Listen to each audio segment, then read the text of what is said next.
At narito na naman ang mainit na balita mula sa mundo ng social media natin sa inyo ni Madam Chika.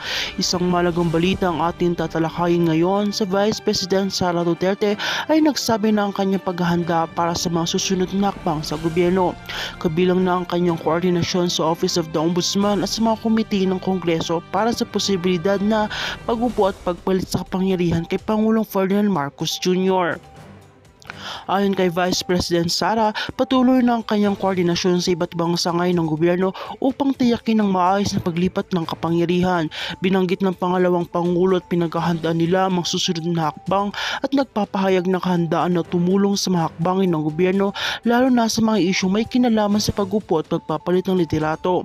Ayon kay Vice President Sara, kabilang sa kanyang mga preparasyon ng pakikipag-ugnayan sa Office of the Ombudsman at sa mga komite sa Kongreso upang pag-usapan ng mga hakbang na kinakailangan kapag nagkaroon ng pagbabago sa pamahalaan.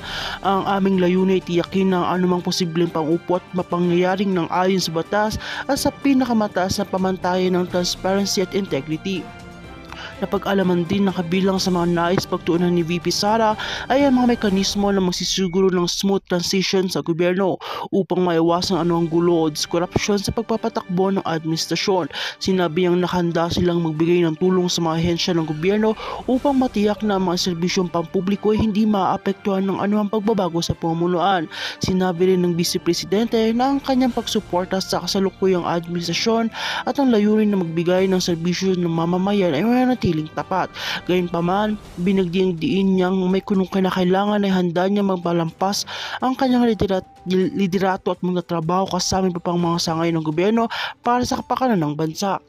Samantala, patuloy pa rin sinusubaybayan ng mga mapahayag at yung hakbang ng mga babatas at iba pang opisyal ng gobyerno ukol sa mga susunod na hakbang hinggil sa pag-upo ng mga bagong liderato.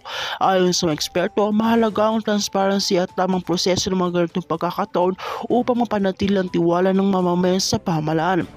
Tinutukan nga ng bansa ang mga hakbangin ukol sa masusunod na liderato at tiyak na magiging mahalaga ang koordinasyon ng bawat isa upang matiyak ang maayos sa pamahalaan. At kung bago ka pa lamang sa aking channel ay huwag kalimutan mag-like, share, and subscribe para update ka sa aming bagong balita.